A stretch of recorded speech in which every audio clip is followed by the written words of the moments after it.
Bismillahirrahmanirrahim. Assalamualaikum warahmatullahi wabarakatuh.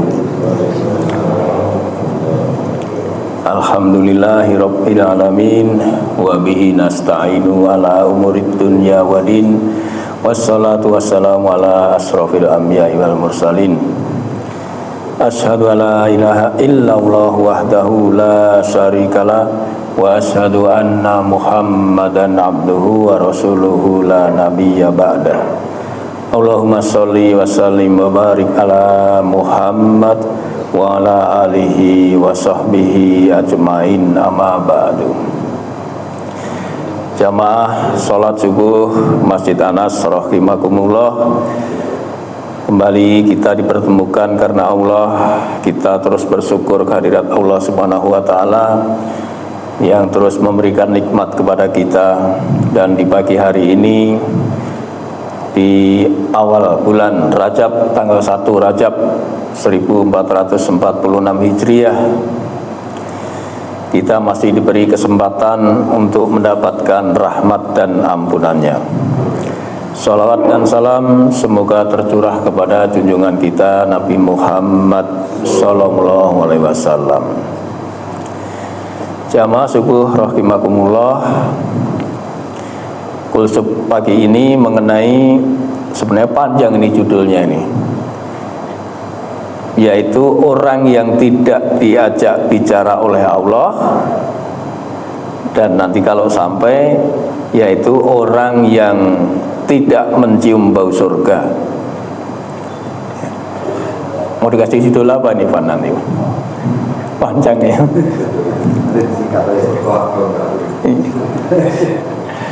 Ya, orang yang tidak diajak bicara oleh Allah itu nanti akan menjadikan sesuatu yang sangat galau di akhirat. Ya. Bagaimana Allah mendiamkan seseorang itu?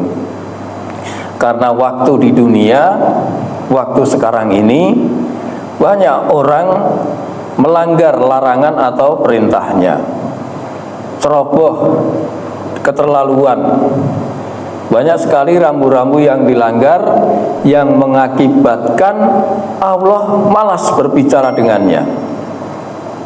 Padahal Pak, sebenarnya Allah akan mengajak bicara kepada hamba-hambanya secara langsung, tanpa hijab, tanpa tabir, tanpa penerjemah. Nah, ini menunjukkan bahwa Allah Maha Kuasa.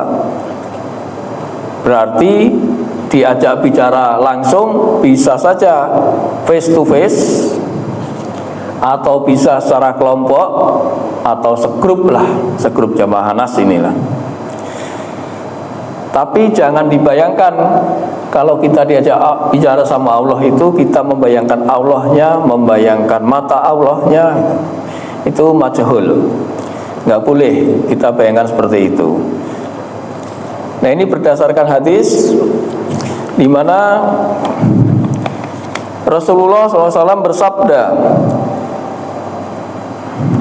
"Ma minkum min ahadin illa sayukallimuhu rabbuhu." Tidaklah salah seorang di antara kalian melainkan kelak akan diajak bicara oleh Tuhannya, sementara antara dirinya dan Allah Ta'ala tidak ada tabir, tidak ada penerjemah. Hadis riwayat Bukhari. Jadi ini secara langsung Pak, Allah akan mengajak bicara hambanya, baik bisa aja face to face atau secara kelompok. Nah, dari hadis tersebut ternyata ada manusia yang kelak Allah diamkan. Maksudnya mendiamkan apa ini Pak? Yang pertama, Allah diamkan itu Allah tidak mau menyapa, tidak mengajak bicara. Yang kedua, Allah tidak mau melihat. Repot lah ini Pak. Dan yang ketiga, Allah tidak mensucikan, artinya tidak akan mengampuni. Nah, ternyata dari sekian banyak orang itu ada beberapa yang nanti diinformasikan baik dari Quran maupun hadis mengenai orang yang tidak diajak bicara oleh Allah. Dalam catatan saya ini ada 12 orang dalam 5 golongan. Nanti setiap golongan ada 3, ada 2 itu. Yang pertama adalah golongan penjual agama. Bisa jualan agama ya Pak Eri ya,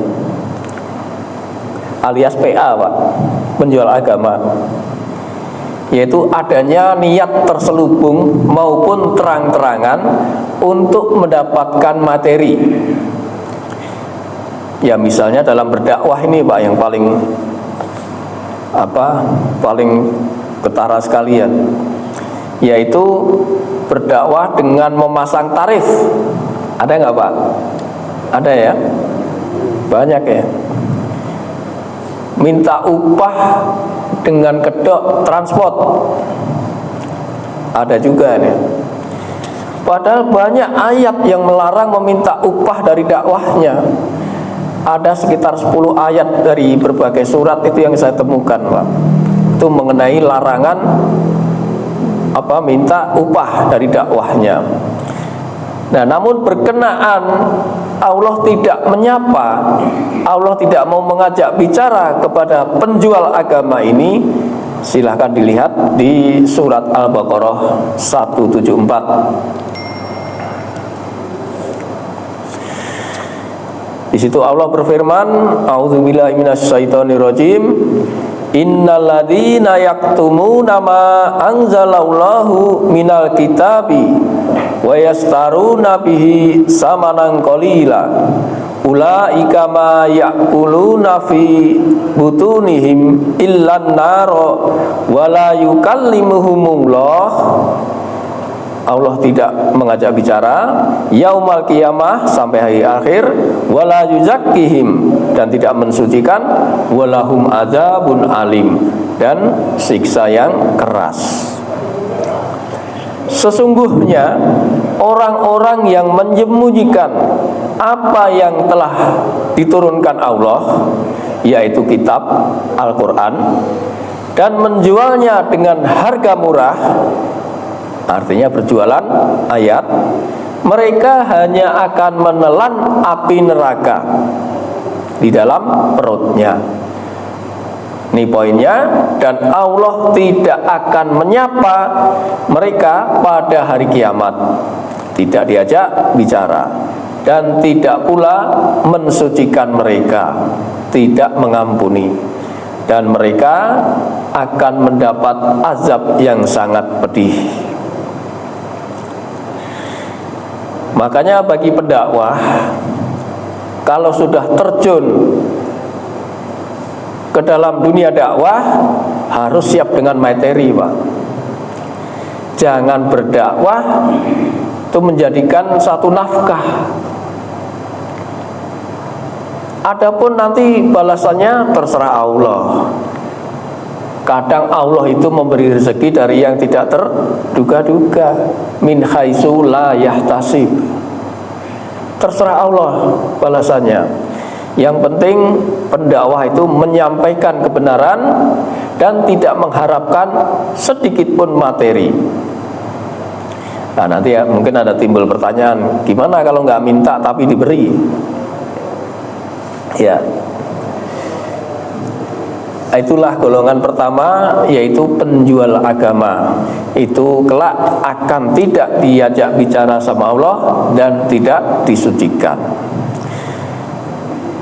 Kemudian yang kedua, yaitu golongan kedua, ini ada 3. Yang pertama adalah musbil, yaitu memanjangkan kain di bawah mata kaki. Yang kedua mannan, memberi sedekah tapi mengungkit-ungkit. Dan ketiga adalah tijarohon, yaitu pedagang yang berkhianat. Ya. Bacakan hadisnya. Dari Abu Dzar, dari Nabi SAW, beliau bersabda, salah satun la yukallimuhumullahu yaumal qiyamati wala yanzuru ilaihim wala yuzakkihim walahum adzabun alim. Ada 3 golongan yang tidak akan diajak bicara, tidak akan diperhatikan, dan tidak akan disucikan oleh Allah pada hari kiamat kelak, sedangkan mereka akan mendapat azab yang sangat pedih. Rasulullah SAW menyatakan hal itu sebanyak 3 kali. Lalu Abu Dzar bertanya, tentunya mereka akan rugi dan sengsara, tetapi siapakah mereka itu ya Rasulullah? Maka beliau menjawab, 1 yaitu orang yang memanjangkan kainnya, yaitu musbil. 2, orang yang memberi sambil menyakiti. 3, orang yang menjual dagangannya dengan sumpah palsu. Ya. Pedagang yang berkhianat, misalnya apa Pak? Oh tadi musbil dulu ya Pak. Musbil itu nanti ada khilaf, sebab ini mengenai musbil ini banyak sekali hadisnya. Tapi ada yang mengatakan ada ilat karena dikatakan kalau sombong. Kalau sombong, kalau nggak sombong nggak apa-apa. Ada yang bilang begitu. Terserah nanti mana yang diyakini. Karena ada hadis juga yang mengatakan semua yang ada di bawah mata kaki di neraka tempatnya. Jadi nanti bisa didiskusikan ya. Terus kemudian yang kedua yaitu manan, yaitu memberi tapi mengungkit-ungkit. Nah itu ada di Al-Baqarah itu ya. Berapa Pak? 260. Nah. Terus kemudian yang ketiga yaitu tijarohon, yaitu pedagang yang berkhianat, banyak sumpahnya. Misalnya apa ini? Banyak pedagang yang seperti ini. Ketika Rasulullah sidak ke suatu pasar, itu mendapati pedagang yang gandumnya basah tapi ditaruh di bawah. Maka terdeteksi oleh Rasulullah di apa itu, di rogoh apa itu Pak? Di rogoh ya. Itu ternyata di bawahnya basah. Maka Rasulullah bertanya kepada pedagang itu, apakah kamu hendak berdagang dengan curang? Maka dijawab oleh pedagang, ya Rasulullah, semalam hujan dan gandum saya ini kena air hujan sehingga basah. Maka aku taruh di bawah supaya tidak kelihatan sama orang. Maka Rasulullah menjawab, kamu berdagang jangan begitu, itu merugikan orang. Jadi berdaganglah dengan jujur, dengan apa adanya. Nanti Allah yang akan membalasnya. Kalau jujur pasti akan ada keberkahan.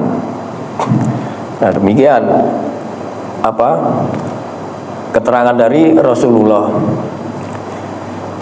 Nah apalagi sesama muslim adalah saudara. Oleh karena itu seseorang tidak boleh menjual barang yang ada cacatnya sampai ia menyampaikan bahwa barang itu ada cacatnya.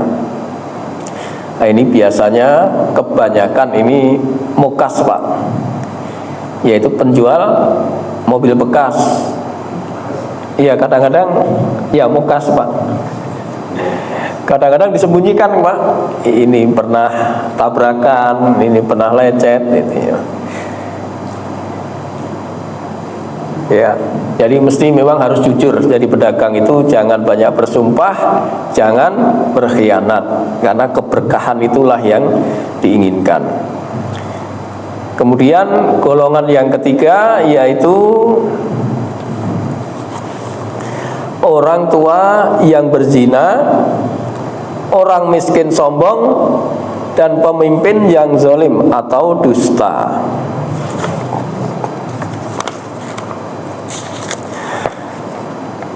Rasulullah SAW bersabda, salah satun la yukallimuhumullahu azza wa jalla yaumal qiyamati asahuzani wal ailul mushum wal imamul kadzabu. Ada 3 golongan yang tidak akan diajak bicara oleh Allah pada hari kiamat, yaitu 1, orang tua yang berbuat zina, kemudian orang miskin yang sombong, dan pemimpin yang pendusta atau zalim. Yang dimaksud orang tua adalah orang yang sudah menikah, Pak. Ini disebut apa, Pak? Muhson.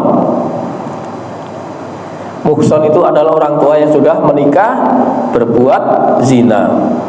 Ini hukuman untuk pelaku zina seperti ini, muhson ini, baik laki-laki maupun perempuan, ini akan dikenakan deraan sebanyak 100 kali. Dan juga dirajam, dilempari dengan batu sampai dengan apa itu? Sampai meninggal. Dan itu harus disaksikan oleh orang banyak dan diizinkan oleh pemimpin setempat.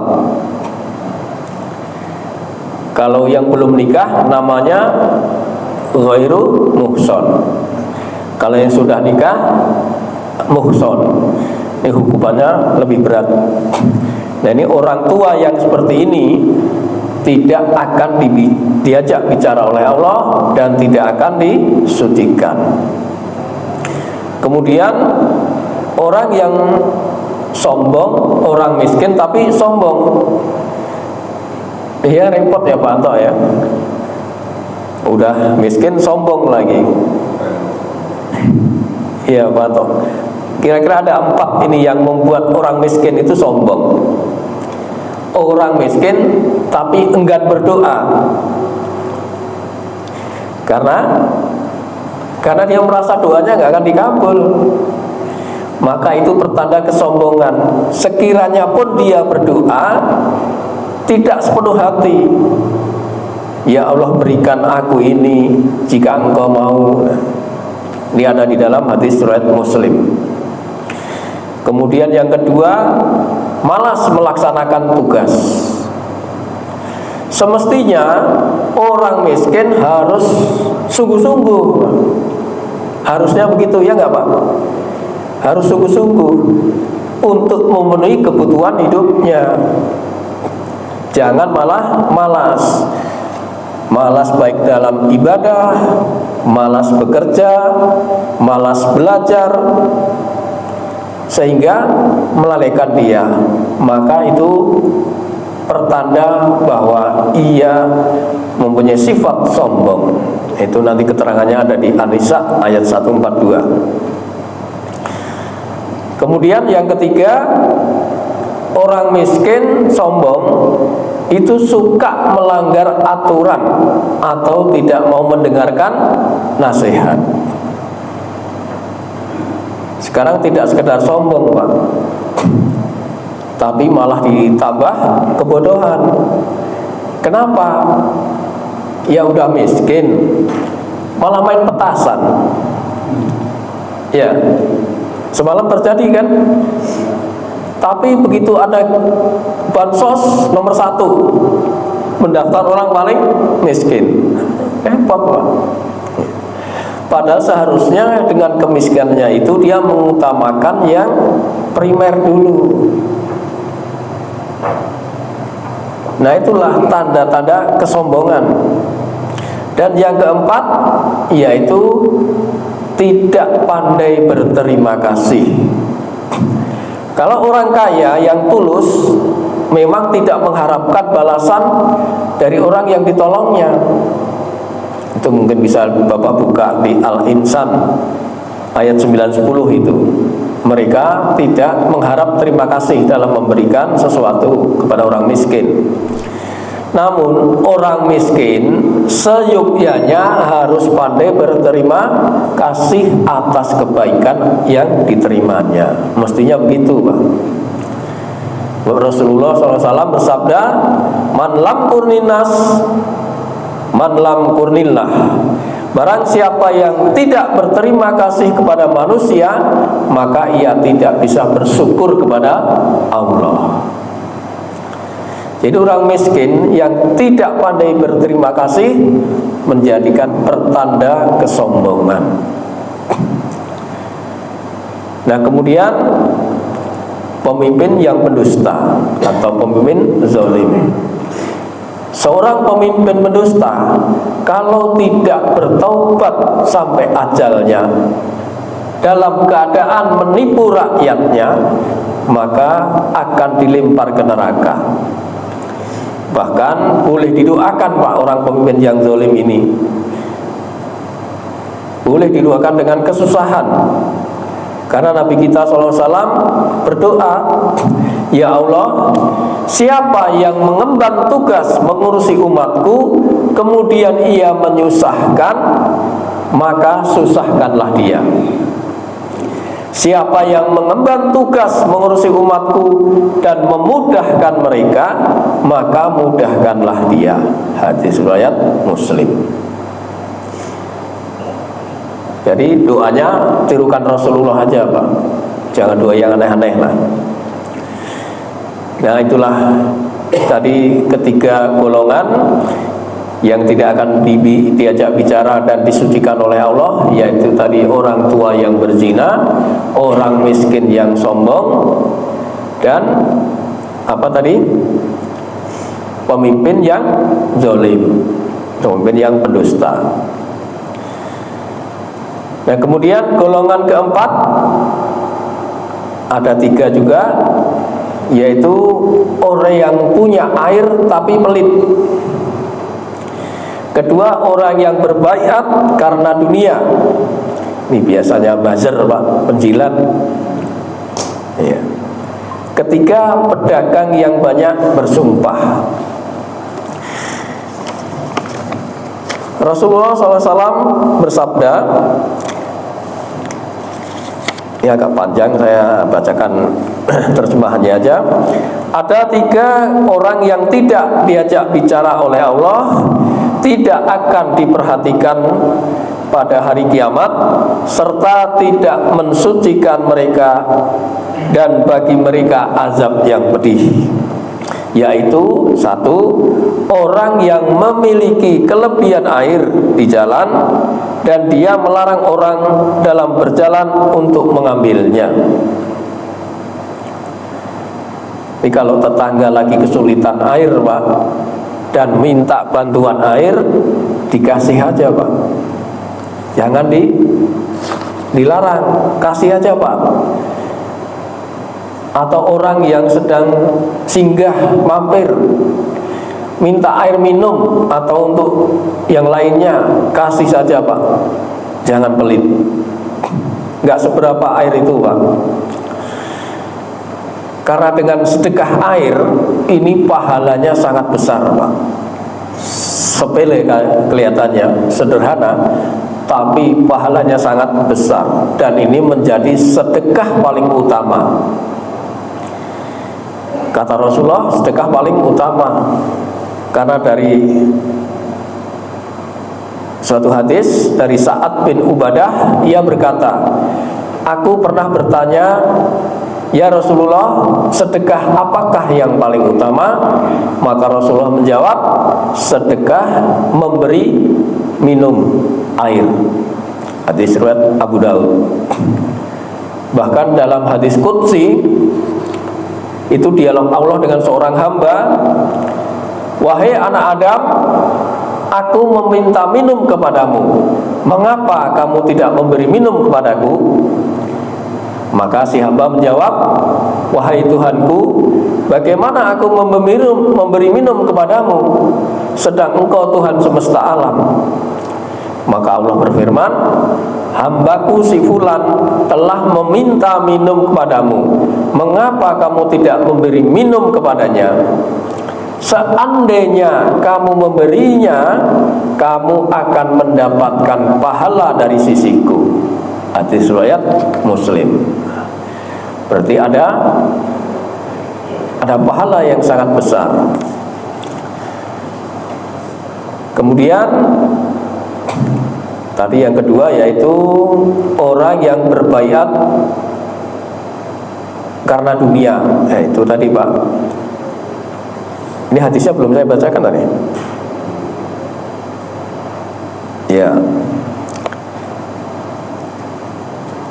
Dari Abu Hurairah, dari Rasulullah SAW bersabda, ada 3 orang yang tidak diajak bicara oleh Allah, dan seterusnya tadi ya. Yaitu 1 orang yang memiliki kelebihan air di jalan, dan dia melarang orang yang dalam perjalanan untuk mengambilnya. Yang kedua, seseorang yang membaiat imam karena urusan dunia. Maksudnya apa ini? Membaiat imam urusan dunia. Yaitu tadi Pak, seperti buzzer tadi Pak. Apabila imam itu memberi apa yang dia inginkan, maka dia akan menunaikan hak imam. Dan apabila imam itu tidak memberinya, maka dia tidak menunaikan hak imam itu. Jadi karena urusan dunia. Ini orang yang kelak tidak akan diajak bicara oleh Allah. Kemudian yang ketiga yaitu seseorang yang menawar barang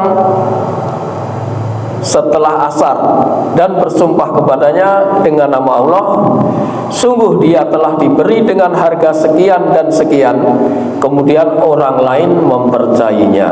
Hadis riwayat Nasa'i. Nah, ini pedagang yang banyak bersumpah.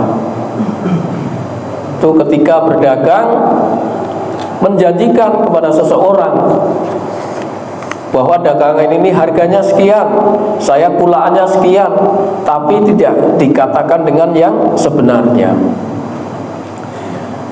Nah, misalnya ini barang ditawar, ini udah laku, padahal belum laku. Ya, ada yang seperti itu. Atau dari kulaannya 1.000, kulaannya 1.000, dijual 1.500, kemudian ditawar 1.200, tapi dia bilang kulaannya belum dapat 1.200. Nah, itu suatu kebohongan, suatu kedustaan. Nah, ini nggak boleh. Ya, ini menunjukkan bahwa tadi dikatakan sampai asar. Ini keterangannya adalah menunjukkan rakusnya dia terhadap duniawi. Karena dia berdagang dari sejak pagi dan belum berhenti sampai setelah asar. Saking rakusnya. Tapi bukan larangan untuk berdagang di waktu asar, bukan Pak. Setelah asar ya.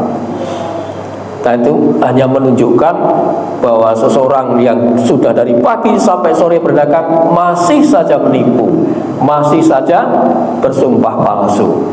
Nah, itu yang Allah tidak akan ajak bicara nanti. Kemudian golongan yang kelima yaitu orang yang memutuskan silaturahim dan tetangga yang jahat. Dari Nabi SAW beliau bersabda, Isnaini la yangdurullahu ilaihima yaumal qiyamah, qati'ur rahim wa jarus su. 2 golongan yang tidak dilihat oleh Allah pada hari kiamat, yaitu orang yang memutuskan silaturahim dan tetangga yang jahat. Hadis riwayat Dailami. memutuskan hubungan ini sangat berat nanti efeknya, Pak. Karena sejatinya kita sebagai manusia membutuhkan hubungan interaksi dengan sesama manusia. Hubungan interaksi sama manusia ini bisa disebut juga sebagai silaturahmi. Apalagi jika sama-sama muslim, Pak. Sudah suatu kewajiban untuk merawat hubungan silaturahmi. Ancaman bagi orang yang memutuskan silaturahmi sebenarnya berat sekali, Pak. Di antaranya adalah tidak ada satu dosa yang lebih pantas untuk disegerakan hukuman bagi pelakunya di dunia bersamaan dengan hukuman yang Allah siapkan baginya di akhirat daripada kezaliman dan berbuat buruk kepada orang lain dan memutuskan tali kerabat. Di dalam hadis riwayat Tirmizi dan Bukhari. Jadi hukuman orang yang memutuskan silaturahim itu akan disegerakan, Pak, baik di dunia maupun di akhirat. Nah, yang kedua yaitu orang yang memutuskan silaturahim ini kan setiap hari Senin dan Kamis Allah itu mengangkat amalan hambanya. Tapi ada satu yang didiamkan selama hambanya itu ada permusuhan, ada pemutusan hubungan silaturahmi. Itu akan didiamkan oleh Allah. Padahal ada kesempatan itu setiap hari Senin dan Kamis itu amalan kita diangkat. Sesungguhnya amal ibadah manusia diperlihatkan setiap hari Kamis malam Jumat. Riwayat lain itu dari Senin dan Kamis. Maka tidak diterima amal ibadah orang yang memutuskan hubungan silaturahmi. Hadis riwayat Bukhari. Jadi sia-sia, Pak. Amalannya sia-sia, nggak diangkat sama Allah. Ngambang sampai orang itu rujuk, sampai orang itu damai kembali. Selain itu, orang yang memutuskan silaturahim akan dijauhkan dari keberkahan rezeki dan tidak memberikan umur yang panjang bagi orang yang memutus tali silaturahmi. Itulah beberapa hukuman bagi orang yang memutuskan silaturahim. Nah, kemudian mengenai tetangga yang jahat, dulu bab tetangga sudah saya pernah sampaikan di sini ya. Ini sedikit saja untuk mengingatkan bahwa tetangga jahat kepada tetangga ini merupakan tanda keimanan seseorang. Mangkana yu'minu billahi wal yaumil akhir, barang siapa yang beriman kepada Allah dan hari akhir, fal yaukrim jarahu, maka muliakan tetanggamu. Mafhum mukhalafahnya, kalau tidak memuliakan tetangga berarti keimanannya dipertanyakan. Gitu ya. Jadi ada hubungan bertetangga memiliki hak dan tanggung jawab yang berkaitan dengan keimanan. Jadi kalau jahat kepada tetangga, imannya diragukan. Kok bisa orang yang mengaku beriman tapi jahat kepada tetangganya? Kok bisa gitu? Rasulullah menyebutkan orang yang tidak dapat menahan kejahatannya terhadap tetangga tidak akan masuk surga. Hal ini dapat dimaklumi mengingat besarnya hak tetangga. Kata Rasulullah, la yadkhulul jannah man la ya'manu jaruhu bawa'iqah. Rasulullah bersabda, tidak masuk surga orang yang tetangganya tidak selamat dari kejahatannya. Hadis riwayat Muslim. Nah, mengenai tetangga ini memang ya rada-rada antik, Pak. Kita harus memuliakan. Dicontohkan oleh seorang ulama juga yang bernama Hasan Basri, itu sangat memuliakan tetangganya. Dikisahkan ketika tetangganya itu sedang membangun, merenovasi rumahnya, sehingga materialnya itu sampai di depan rumah beliau, itu beliau tidak menegur sama sekali, didiamkan saja, dibiarkan saja, supaya tidak menyusahkan tetangganya, sampai ia bisa membangun atau merenovasi rumahnya sampai selesai. Itulah akhlak dari seorang ulama yang bisa kita contoh. Makanya jangan sedikit-sedikit lapor RT, Pak. Ya dah. Ada kisruh sedikit lapor RT, protes. Selama tidak mengganggu yang yang berat, itulah biarin aja, Pak. Selama kita masih bisa bergerak, beraktivitas, biarin saja. Nah, untuk perintah berbaik kepada tetangga itu ada di surat An-Nisa ayat 36. Ini nanti bisa dibaca sendiri ya. Itulah beberapa golongan yang tidak akan diajak bicara, tidak dilihat oleh Allah, dan tidak disucikan. Banyak sekali tadi ya, ada 12 orang. Dan sekarang yaitu orang yang tidak mencium bau surga. Ini juga berat, Pak.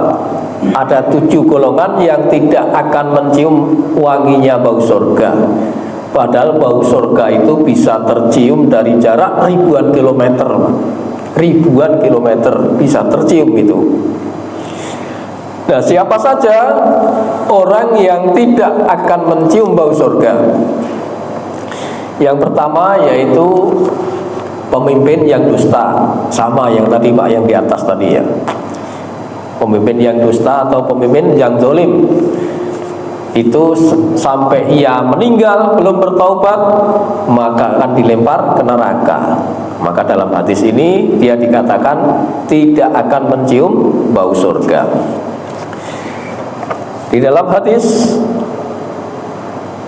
Rasulullah SAW bersabda, seorang hamba yang Allah beri amanat kepemimpinan, namun dia tidak menjalankannya dengan baik, dan ketika mati di hari kematiannya masih dalam keadaan menipu rakyatnya, maka dia tidak akan mencium bau surga. Hadis riwayat Bukhari. Dan ini pemimpin ini dari mulai kalangan bawah sampai atas, Pak. Ya. Karena setiap diri kita adalah pemimpin. Jadi kita mesti hati-hati ini. Jangan kita menipu keluarga juga, istri kita juga orang, Pak. Jangan ditipu, Pak. Anak kita juga. Kemudian yang kedua yaitu penuntut ilmu yang tujuannya untuk dunia. Banyak ya, mencari ilmu tujuannya untuk apa? Mendebat, untuk mendebat atau memperkaya diri, atau mencari ilmu tapi tidak diamalkan. Ini juga tidak akan mencium bau surga. Kata Rasulullah SAW, man ta'allama ilman mimma yubtagha bihi wajhullahi la yata'allamuhu illa liyusiba bihi aradan min dunya. Barang siapa menuntut ilmu yang seharusnya untuk Allah, namun ia tidak menuntutnya kecuali untuk urusan dunia, maka pada hari kiamat ia tidak akan mendapatkan atau mencium bau surga. Hadis riwayat Ibnu Majah, Abu Daud, dan Imam Ahmad. Jadi seperti kita ini jangan bertendensi untuk mendapatkan dunia, Pak, bertujuan untuk dunia, tapi kita menuntut ilmu supaya kita tahu, kita paham, dan bisa mengamalkan. Sebab kalau tidak, itu tadi resikonya, Pak, ya, tidak akan mencium bau surga. Kemudian golongan yang ketiga yaitu orang yang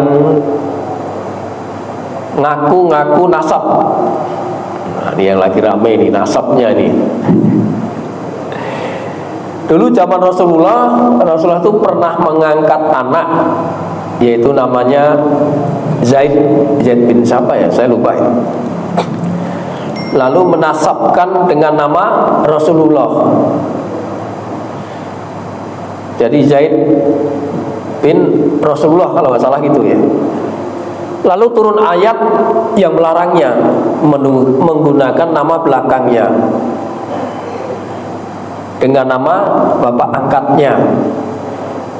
Itu ada di Al-Ahzab ayat 5, Pak. Al-Ahzab 33 ayat 5. Allah berfirman, panggillah mereka anak angkat itu dengan memakai nama bapak-bapak mereka. Itulah yang adil di sisi Allah. Dan jika kamu tidak mengetahui bapak mereka, maka panggillah mereka sebagai saudara-saudaramu seagama dan maula-maulamu.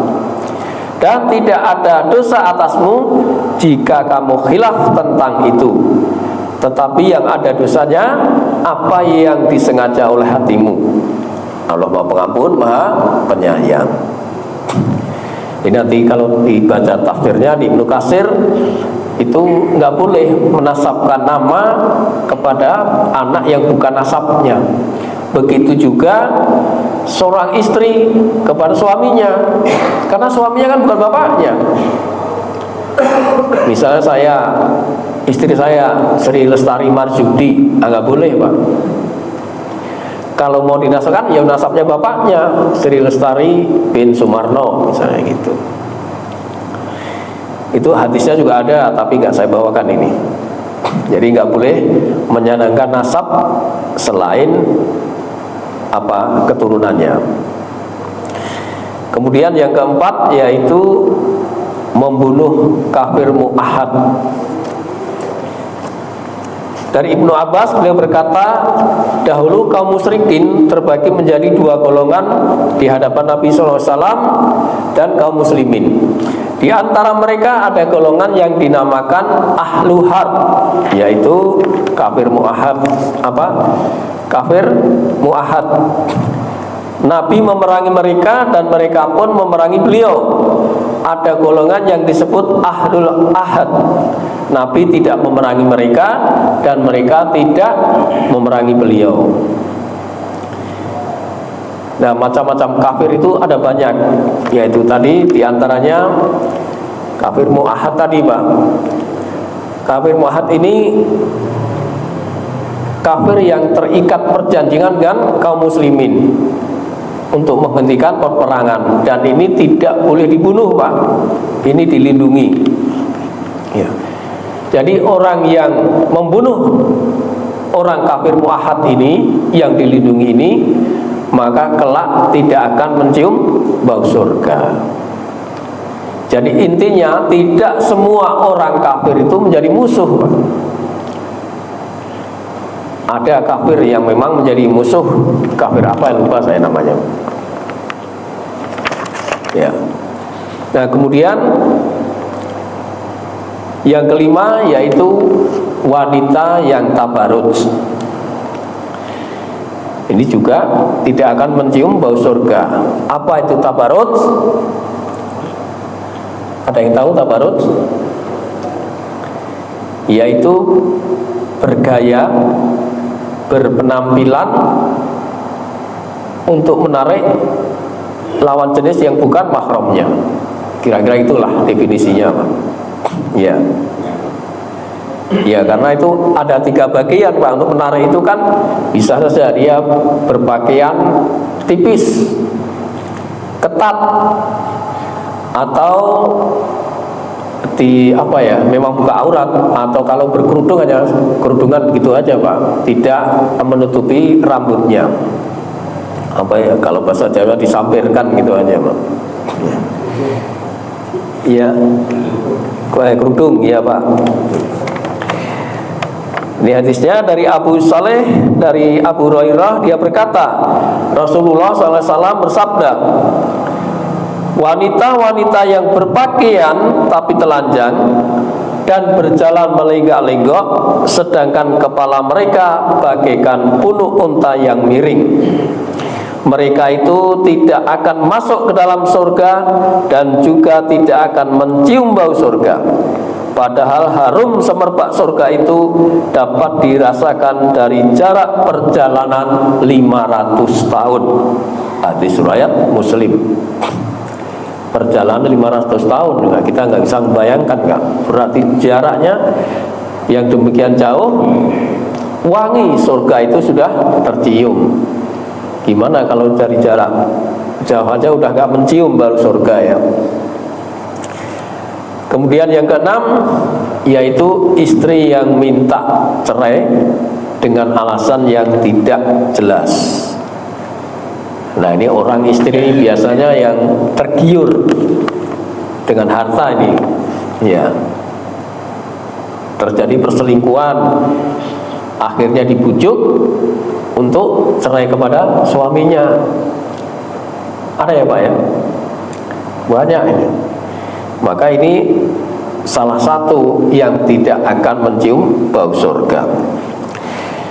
Kata Nabi, siapapun wanita yang meminta talak pada suaminya tanpa alasan yang jelas, maka bau surga haram baginya. Hadis riwayat Tirmizi, Abu Daud, Ibnu Majah, dan Imam Ahmad. Terakhir, yang ketujuh, yaitu, nah ini bagi kita semua nih, tapi juga perempuan juga ada nih, orang yang mengecat rambut dengan warna hitam. Ini ada larangannya, tidak boleh mengecat rambut dengan warna hitam. Pada akhir zaman nanti akan ada orang-orang yang mengecat rambutnya dengan warna hitam seperti warna tembolok merpati. Mereka tidak akan mencium bau surga. Hadis riwayat Abu Daud. Itulah ketujuh golongan yang tidak akan mencium bau surga. Di antaranya tadi apa itu? Yang pertama tadi yaitu orang yang pemimpin yang dusta. Kemudian orang yang menuntut ilmu hanya tujuannya dunia. Terus kemudian mengaku-ngaku nasab, membunuh kafir muahad, kemudian wanita yang tabarut, istri yang minta cerai, dan orang yang mengecat rambut dengan warna hitam. Nah, demikian. Mudah-mudahan ada manfaatnya. Barangkali ada tambahan, Pak. Ada pertanyaan, silahkan. Ya, Siapa antar? tadi kami sebutkan yang tidak mencium surga, salah satunya orang yang meminta cerai dengan nggak ada alasan yang kayak jelas. Iya. Saya sering dengar seperti itu, tapi ada pertanyaan begini: gimana kalau yang suaminya minta cerai dengan apa namanya, dengan alasan yang kagak jelas gitu? Itu masuknya kemana? Dia kan selalu kan wanitanya gitu. Sebenarnya ditanya itu juga. Contohnya mesti dikasih contoh nih apa Pak gitu kan. Jadi laki yang ya mungkin ada yang lain gitu. Iya. Ada masalah cerai. Kalau yang tadi kan istri. Istri ya, perempuan. Yang mencium surga apa itu yang yang kalau yang suaminya begitu juga. Nggak, kalau alasannya bosen gitu mungkin ya nggak masuk akal, nggak jelas Pak. Nggak jelas. Iya, makanya harus dikasih alasan nih yang jelas itu. Misalnya istri tidak apa itu mandul Pak. Ya itu boleh. Atau yang lain alasannya kurang melayani ya Pak. Iya. Tapi kalau di sana mungkin dia ada yang lain gitu, ada cari masalah itu masuk kayak jelas. Iya Pak. Itu ngaji mau suruh kayak gitu. Begitu Pak. Berat ya Pak ya. Makanya semuanya harus disinkronkan syariat ini dulu Pak, supaya aman, supaya bisa menjumpai surga. Makasih Pak Anto. Yang penting itu alasannya itu tadi Pak. Iya. Baik, demikian ya kita akhiri. Oh iya Pak. Kan ini memanjangkan dia di bawah mata kaki itu apa pada saat kan kadang kita kalau kita kantor gitu kita suka nggak sadar kita ke masjid. Iya. Kalau banyak sana kita lebih dari mata kaki. Pada saat itu kita sholat itu terjangkap nggak sah terima kadang suka lupa gitu Pak. Kalau sholatnya ya sah-sah aja Pak, insya Allah ya, selama memenuhi rukunnya ya insya Allah sah. Masalahnya bukan itu Pak, ini kan memang terjadi khilaf ya. Jadi orang yang memanjangkan kainnya dengan sombong, nah itu alasannya ilatnya tuh sombong itu tadi, tidak akan diajak bicara sama Allah. Jadi kalau saya memanjangkan kain karena nggak sombong, nggak apa-apa dong itu, ya itu pendapat silahkan.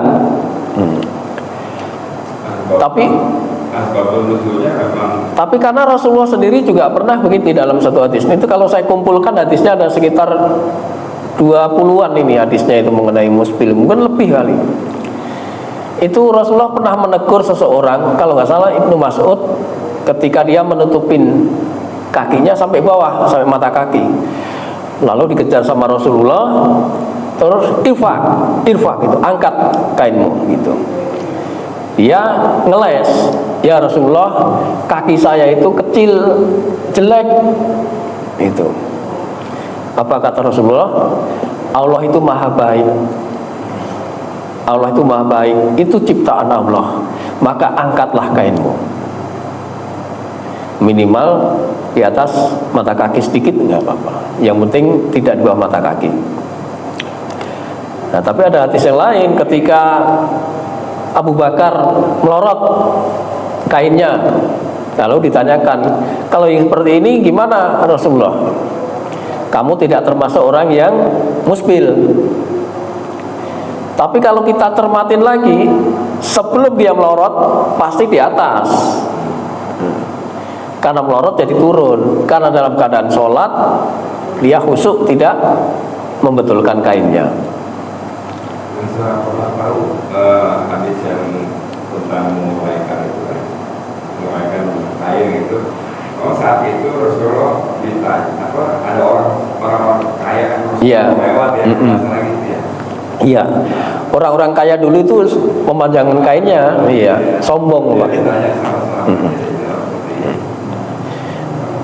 Asalnya itu. Iya, asalnya gitu. Itu kan ditampilkannya kalau saat ini ya.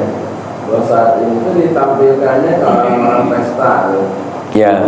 Utamanya pengantin wanita ya. Iya. Bajunya apa di bawah gitu. Iya Pak. Ya itu Pak. Jadi emang zaman dulu tuh banyak orang-orang kaya yang punya menggunakan seperti itu karena menunjukkan sebagai kebesaran gitu Pak. Iya. Iya. Lagi sombong nih. Iya. Tapi di sisi lain banyak orang miskin. Ya betul Pak. Makanya itu suatu kebesaran mengecilkan orang yang nggak punya. Tapi kalau saya ngambil keselamatannya aja Pak, lebih selamat. Toh saya naikkan juga nggak apa-apa. Saya di mana-mana gitu, tetap segitu aja. Ya, Pak Erik, jelas ya. Jadi ada perbedaan pendapat itu Pak. Nanti silahkan diambil yang mana, terserah. Kita tidak boleh menghukumi. Kita tidak boleh menyalahkan. Ada satu nih Mas, tadi salah satu nasab ya. Iya. Itu udah melekat itu. Melekat. Nah, itu dalam agama nggak boleh. Iya, dalam agama lo saya bilang nggak boleh itu. Jadi KTP-nya dirubah langsung gitu. Iya, nggak boleh gitu. Kalau pengen hari-hari ya wis lah gitu. Iya, kalau dipanggil ya nggak apa-apa lah, insya Allah nggak apa-apa.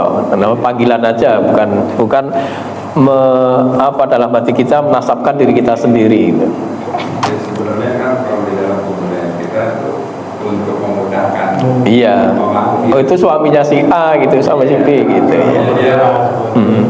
Makan gitu. Memang pernah ada pembahasan tentang ini juga, Pak. Iya. Tentang ini. Kalau dari ilmu hadis memang memaksudkan untuk menasabkan ya nggak bisa. Iya. Cuma bapaknya, bukan bintinya. Betul. Ya baik, itu aja ya. Kita akhiri dengan membaca kafaratul majelis. Subhanakallahumma wa bihamdika asyhadu an la ilaha illa anta astaghfiruka wa atubu ilaik. Nasrun minallah wa fathun qarib wa basyiril mu'minin. Wassalamualaikum warahmatullahi wabarakatuh.